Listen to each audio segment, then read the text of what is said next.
छपरा मामले में रोहिणी आचार्य की मुसीबतें कम होने का नाम नहीं ले रही हैं। छपरा मामले ने एक बार फिर से दिलचस्प करवट लिया है, दिलचस्प मोड़ लिया है और एक बार फिर से रोहिणी आचार्य के ऊपर गाज गिरता हुआ दिखाई दे रहा है। मैं आपको बता दूं, ये कयास लगाए जा रहे थे कि अब शायद रोहिणी आचार्य थोड़ा बेहतर फील करेंगी, थोड़ा बेहतर महसूस करेंगे, लेकिन छपरा मामले ने लगातार तूल पकड़ा और एक के बाद एक पहले दो मुकदमा हो जाता है और अब कुछ ऐसा हो गया जिसे आप भी सुनेंगे तो आपको भी ये मोड़ जो है वो काफी अलग लगेगा, दिलचस्प लगेगा और आप तक भी ये जानकारी पहुंचनी ज्यादा जरूरी है। उससे पहले, मेरा नाम रजत है और आप देख रहे हैं जनता जंक्शन। मैं आपको बता दूं, छपरा में भड़की हिंसा मामले में रोहिणी आचार्य के ऊपर पहले एफआईआर होता है, उसके बाद विपक्ष जो है वो जम के उनके ऊपर हमलावर होता है। सम्राट चौधरी कह देते हैं कि आखिरकार ये जो हिंसा है वो रोहिणी आचार्य के कहने पे, लालू परिवार के कहने पे भड़की है।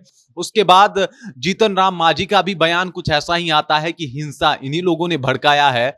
और उसके बाद जो है देखते देखते इनके ऊपर पहले एक बीजेपी एफआईआर करती है और उसके बाद अंचलाधिकारी कुमारी आंचल भी जाके इनके ऊपर आचार संहिता के उल्लंघन का केस कर देती हैं। लेकिन मामला यहीं पे नहीं रुकता, मामला दिलचस्प मोड़ ले लेता है और इनके साथ एक छपरा में बॉडीगार्ड घूम रहा था। दरअसल बात यह थी कि ये जो बॉडीगार्ड था ये उनका बॉडीगार्ड नहीं था, वो बॉडीगार्ड था राबड़ी देवी का।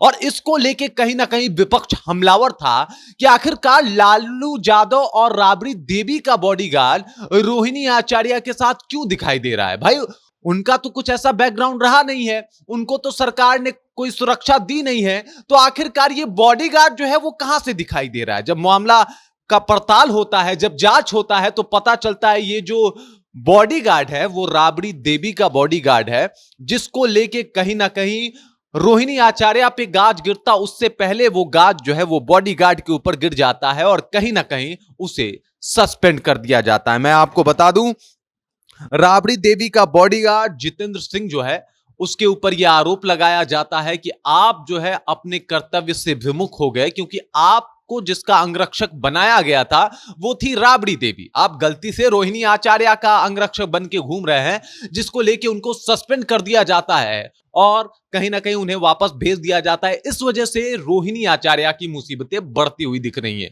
इतना ही नहीं, आपको याद होगा जब वीडियो वायरल हुआ था तो उसमें भोला यादव साफ तौर पे दिखाई दे रहे थे उस वीडियो में, और कहीं ना कहीं जेडीयू के राष्ट्रीय प्रवक्ता ने यह आरोप लगाया था कि भोला यादव क्या कर रहे हैं भाई इस वीडियो में। मतलब चुनाव प्रचार वो करे, लेकिन उससे पहले जब चुनाव प्रचार समाप्ति की घोषणा हो जाती है तो उसके बाद भोला यादव क्या कर रहे हैं यहां पे सारण में, उनकी क्या जरूरत है। वो तो दरभंगा के रहने वाले हैं, जिसके ऊपर वहां के सीईओ ने बहुत गंभीरता से संज्ञान लिया और भोला यादव को भी अभियुक्त बना दिया आचार संहिता के उल्लंघन के मामले में, और इस तरीके से इनके ऊपर एक और केस हो गया। तो ये जो केसों का सिलसिला है वो शुरू हो चुका है।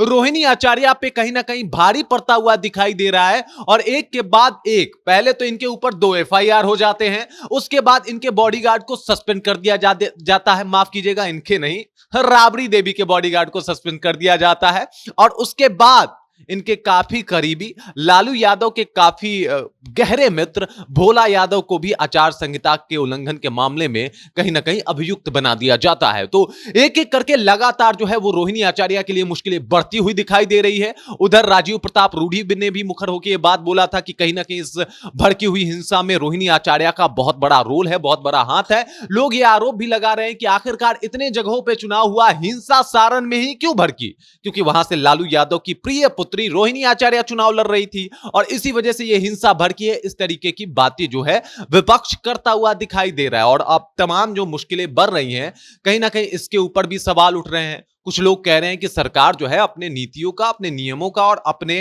हाथ में आई हुई जो भी उनकी सत्ता है उस पावर का मिसयूज कर रही है, और कुछ लोग कह रहे हैं कि नहीं, बात सही है, रोहिणी आचार्य की वजह से ही ये सारे जो भी उलटफेर हुए हैं, जो भी समस्याएं आई हैं सारण में, उसके जिम्मेदार हैं। अब बाकी क्या है इसके ऊपर तो बाद में एसआईटी की टीम जो है वो गठित हो गई है, जांच पड़ताल चालू है। राबड़ी आवास में भी पहुंची थी एसआईटी की टीम, राबड़ी देवी से भी पूछताछ हुई थी, तो कुछ ऐसा चल रहा है। 25 25 मई तक अभी भी नेट बंदी है छपरा में, और कहीं ना कहीं नेट बंदी से लोग परेशान हैं।